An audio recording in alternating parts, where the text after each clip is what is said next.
Dark Knight's Metal #6, Scott Snyder and Greg Capullo. And this is the big action set piece issue to wrap it all up, with big ridiculous moments, and possibly one or two of my favourite moments in the entire thing around this issue.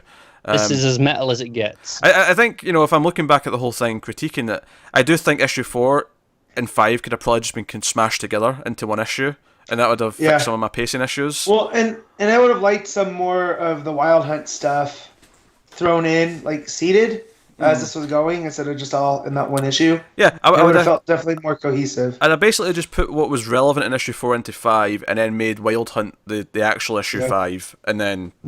No, that's fair. Just pared it down a little bit, but I can't deny that I had a lot of fun with the ridiculous stuff in this one. And honestly, one of my favourite moments in this is just like that great moment where I didn't really think about it, but there's that moment of realisation when you've got the Batman who laughs, he's doing his thing, he's got the guy in the bandages, the Overmonitor, we'll talk about that, but Batman, like the Batman who laughs, is like getting ready to like just destroy everything. He's there'll be only darkness left, even if Barbatos is failing up top, I'm going to do my madness.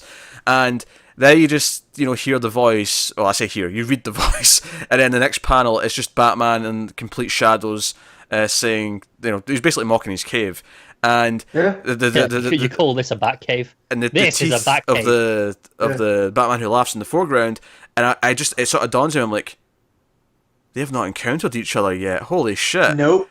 And I'm like, oh man, how's this going to go down? And then it keeps going, and it's that point where Batman says, just fire the damn gun, and you hear again, I said that again, the gunshot happens, and he's like, yeah, I wasn't talking to you, and you see the actual Joker standing with the gun, and it becomes Batman and the Joker teaming up against the Batman who laughs, which is genius for a start, because how do you fight a combination of Batman and the Joker? You have Batman and Joker fighting him. And the Joker. But the justification for it, because at first I was like, okay, this is a really cool visually, and it's a really cool idea, but do I buy that Batman would do it? And then they actually did a justification that worked for me, because they say, the only thing, because keep in mind, the Batman who laughs is still a Batman. He's still a Batman in the sense that he still prepares, he still outthinks everyone, he still does all that stuff. And the plan here is the only thing that the Batman would never, ever see coming is a Batman who is willing to work with the Joker. The Joker. And that's how they win. I love even the Batman that became the Joker couldn't fathom that idea. Yeah. Well, and that's what he even says as he's taunting Bruce. He's like, I'm not the Joker. I'm not him. I'm you. Yeah. And that's when he's like, yeah, but you know what? This is what I would never do. That's why you didn't think of it. And then Joker shows up, and I've never been that happy to see the Joker. Yeah. Also, this is after Bruce has been shot through the stomach as well. Yeah. Yeah. Also, I actually love that Joker's first line is more like the Batman who talks. That gave me a proper chuckle. God, and I read that in Hamill's voice. Yeah. Sometimes the more dark the Joker is, the more I read it like Heath Ledger. But when it's this fun, it automatically goes to Hamill. It's this weird thing my brain does. It just autofills. It switches between them. Yeah. For sure. Depending on tone or whatever, yeah. No, it's great. And even Batman going, we never speak of this. we never speak of it. And the I call his face. What? Too soon? Yeah. No, this was a blast. Obviously, you have the big first part of it is, of course, Wonder Woman with Hawkgirl, and it's Lady Black Hawk technically right now, but Wonder Woman like lowering into the what do we call it, the pit. The forge. The forge. That's the word I was looking for, the forge. And she's lowering herself in. She's like, she's down to get Batman and Superman. Is it going to be okay? And then they come out with Element X, the 10th metal, armor on. And then Batman, like, okay, I'll give something to Green Lantern and Aquaman. And he makes like 2 batarangs out of it because they can form this metal into anything. And that gives them armor. And then like they're all fighting. Meanwhile, of course, he does this. He throws these batarangs whilst he's riding a Joker dragon. Just to... And Nightwing, image. Because of course he's riding a Joker dragon. Yeah, I just love that. His firstborn, or not firstborn, but you know what I mean. Yeah, it's amazing because Clark's like, hey, get on my back, I'll give you a lift. He's like, nah, I got it. Joker dragon. Joker dragon, indeed. So that's my one nitpick, and that's the whole thing. I've talked with so many people that were so disappointed by this, but I loved it because. Metal throughout, while it's been dark, it's just been this big, dumb, and I mean it in the best way, story that's popcorn and action, and that's what this delivered on. But I also think it goes a little bit deeper, but we'll, a little bit more on that. But Yeah. my one nitpick is what they did with the medals. I don't like how they classed all the medals, and like this is better than this, and then this can defeat that. And I'm just like, I mean that's cool, but like the over explanation of the nth medal. Yeah, and, but like, it's a bit much. physics I and think stuff. my other critique, and I guess is more about the last few issues as a whole rather than just this one, but just Yeah.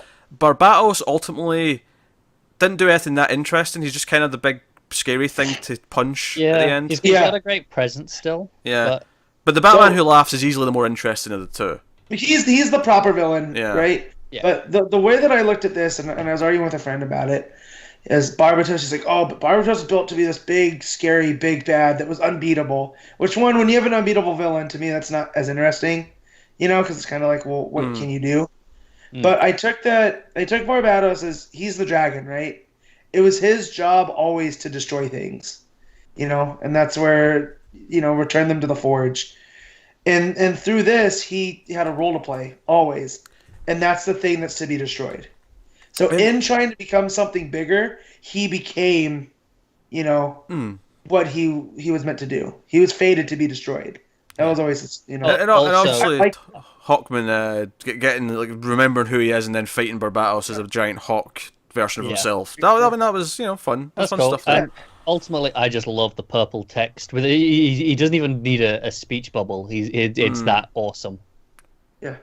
Yeah, I think that works. I think what else is interesting, just looking at it as a whole, is how all the Dark Batman are kind of like not that important at the end. There's some quick panels of their counterparts, like taking them out, but it's very very quick, and they don't really feature much into it. It's almost like we spent so much time building all these Dark Batmen up. They all had their own minis, and they all had all this, and it's like, okay, right, well, ultimately didn't actually factor that much into the final To borrow some wrestling parlance, we got worked.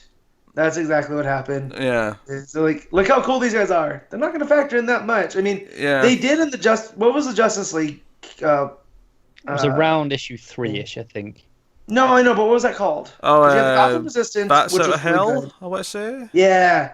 Yeah, Bats Out of Hell were they more factored in after all their But one I think shot. that was like setting up that they can't be beat, so you want to see you want the satisfying Yeah. moment where they all get beat, and you do kind of see it quickly, but it's just kind of like on a background thing almost in this, as opposed to actually making moments out of it where they all sort of fight back. What I mean is they serve a bigger purpose in the tie-ins, in the Wild Hunt, in Bats Out of Hell, than they do in the major story. Which, I mean, that's fine, whatever. Like, Yeah, which is fine. I think if I'm going to be just a little bit cynical, and this is more devil's advocate cynical than it's something I'm actually bothered about, but I think if I was going to play cynical, it's kind of like they realised, okay, we're going to have all of his henchmen be these other evil Batmen, and then DC said, hey, we can do a lot of one-shots for them and stuff, and build them up more. And it kind of feels like that was tacked on a little bit, as opposed to being... Because as much as some of those were good, and we like some of them, and they were good in Resistance, it does kind of feel like they were inflated to be more than they were supposed to be to begin with, because, we can market this and do things with it.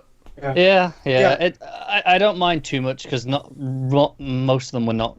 They were at least good. Most of them. There were very few that were outright bad. So it's like I don't regret reading any of them, and I almost missed that time. Like I stopped being a completionist a while back. This is the first event that I was like, oh no, I'm gonna get everything, and I feel good about it. I don't feel like I got worked. I was like, oh no, I was on this whole journey from point A to point B, and I did all the... I guess it's the closest you could think to, like, 100%ing a video game, right?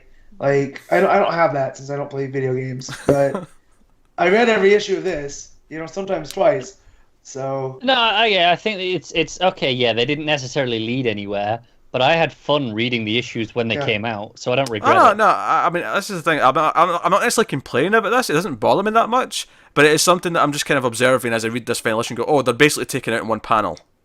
No, it's true. It's also more But forgivable. the Elemental X, though. Yeah, true. I think it's more forgivable that we're not getting this consistently. There's not events every 3 months with all these tie-ins that I'm doing this for constantly. It's like, all right, you've done it once in the last couple of years. Sure, you get to go all out. Yeah, no. That's fair. So I mean, I'm saving the epilogue for the end. I want to keep that separate and just sort of focus on the fight beforehand. first, which we've done most of. Obviously, they all kind of win. Hawkman beats up Barbatos. They beat up Batman Who Laughs. He's got the Overmonitor, and then basically we skipped over the army of Batman. That Detective Chimp. That's the follow up to the Whale Hunt issue. Yeah, that they show up to help. Yeah, and it's DKR Batman, and it's the Nosferatu Batman. What was that story called? Red Mist. Anyways, he's the Batman that's a vampire. Yeah, you got the Red Sun one in there. Red Sun, Dark Returns, all the usual numbers. And I almost wish that me and Connor talked about the variant before this had come out of the, all the different Batman. It would have been cool to have them not spoil that, because it would have been a really cool moment. Yeah. But, when that's the only cover my shop has left, okay, well, this is cool. So yeah, by the end, it's like, okay, we need to reach out. They are sinking into the darkness. We have to reach out to everyone and raise them. And the Overmar's like, you can do that. You've got the metal running through you. Everyone's a little bit metal. So raise them with a song, with metal. They all hold, the Justice League hold hands and raise the roof, I guess. I thought it was really notable that the sequence of all the light going through all the people, it looked very much like how we've seen the Dreaming portrayed. Yeah. Okay. Oh no, who obviously has been shown up at some point, and there's obviously been references here and there, but visually it really reminded me of that. Yeah, that's all fair. So that was the big conflict. That was the end of the main part of the issue, if you will. But we had quite an extended epilogue after it, which sets up some stuff. Bruce Wayne more specifically has the League over for dinner, including Kendra and Martian Manhunter, and he's like, we're going to strengthen the League. Hawkman's going to be fine, but he's in a coma, but he jotted down a bunch of stuff in his journal before he went to sleep, because he saw things from the future, and it's basically it's just to tease the shit out of everything that's coming over the next little while, including I freaking love this stuff, including the Immortal Men and the other stuff that's coming out of the thing. Even the Sandman universe stuff's kind of even touched upon there. I wasn't expecting the Dreaming stuff to play into this here, because it feels like it's very separate. It's off at Vertigo. They seem to be segregating that off again. But then we get a page. Obviously, Flash Wars teased in there. There's there's basically things that are paired with others. Like it mentions what names like Lantern. So you're thinking Green Lantern. Jotted down next to Dark Stars. So it seems like we're teasing stories that are coming up in various books. It's interesting. Dark Stars, they've been teased in the Hal Jordan book for a while. There you go. And I think that's the controllers. Next arc, right? Wonder Woman's got Dark Pantheon teased with that. Apparently Atlantis might rise out of the water, going from what they're teasing there. Finally. We're finally going to get the Rise of the Seven Kingdoms that John's teased back in New 52. Yeah. Maybe. Yeah. Oh, stoked. All that, and that first chunk in that 2-page layout. Yeah, what were we thinking about that? Which bit? The first bit with all the dudes standing around the guy in the white and red suit. Oh, that's the Dark Star stuff, right? Oh, is it? Okay. That's the controllers. I didn't know what they look like. All right, fair enough. That's me thinking that's something different. So you got all that, and then the implication, of course, because they mention, of course, when they full light out the world, raise it from darkness. They also went a bit further, got to the source wall, and broke it open, which is kind of the real setup for all this stuff that's coming next, because Bruce is like, hey, we don't know what's coming, so John's joining the League, Kendra's joining the League, we're going to assemble everyone else, we're going to do all this stuff. And who knows? People on the other side of that source wall. Now that the universe is much bigger, we're a small fraction. I think as Aquaman puts it, we're a fishbowl that's been poured into the ocean. They may be pissed. They may not be happy that we broke the rules. So there might be consequences from this. Omniverse. Yeah. So we have the universe, the multiverse, and now the omniverse. I love this stuff. That's super cool. Honestly, now this is starting to make some sense as to No Justice. We were always told, there's this new threats are coming. They go, they get information from Brainiac, all this stuff. I'm like, okay, I see where it's going now. Yeah, but let's not gloss over the fun. After there's let's have some fun first. And John and Damien with Alfred on drums are playing music as we have a party. By the way, I didn't realize that Alfred was wearing his tie like a headband until just right now. Oh no, I saw that. That stuck out to me instantly. Because I got so focused on Swamp Thing with a bow tie. Yeah. And Mr. Terrific wearing Fair Play on the back of his coat. Yeah. Like, which actually, before we talk about the rest of this page, I always want it reminds me. I have one art issue in this book. Okay. It's when Wonder Woman does the call. So, like, she usually clanks her gauntlets together, but she does it with the mace instead to make it louder because it's like better metal. The page or the page after where they're all hearing that. There's one of the panels. Mr. Terrific has the wrong color of hair, and his entire face is just red, and it looked weird. Yeah, I see. That got me as well because I read that panel. I was like, "Who is that?" It looked almost like Grifter. Yeah, it did. And actually, the thing I is, was like, where does he come from? Further down the same page, you see him looking normal with the red tee, and he's got the black hair. But up at the top, when he's in the group shot with everyone else, his entire face is red. His hair's red. It just looks wrong. If you really go in close at it, you can see the T shape. It's just a really wide T instead. It doesn't look as narrow as it usually is, and then obviously the hair's just wrong. I was trying to figure out who the hell that was. It wasn't until later down the page where I was like, oh, it's Mr. Terrific. It got me as well. The only other issue I have is actually the first page of the dinner sequence. When they're all standing around the table, a couple of them just look a bit off. Barry looks a bit weird. Victor looks a bit huge. I don't know, just a few misproportions, I think. So back to this party scene though. So obviously the Justice League all go in, but already the Babs is there, Dick's there. I think that's Lilith. I think you've got Wally there, Roy, Green Arrow and Dinah there, Chimp's there. Yeah, Ray. You're right, the Ray's there. Yeah. I love the fact that Hal is wearing a bomber jacket instead of a suit jacket. Oh yeah, they're giving him shit for it as well. Hal. Yeah. Thing he could have done. But I'm trying to see who else. But it looks very much like Janin, right? And this is Capullo, though, right? Yeah. I actually thought it was Janin for a bit. Like this whole epilogue looks like Janin. Yeah. Yes, interesting. Nothing in the books says it's otherwise. So no, that's why I double.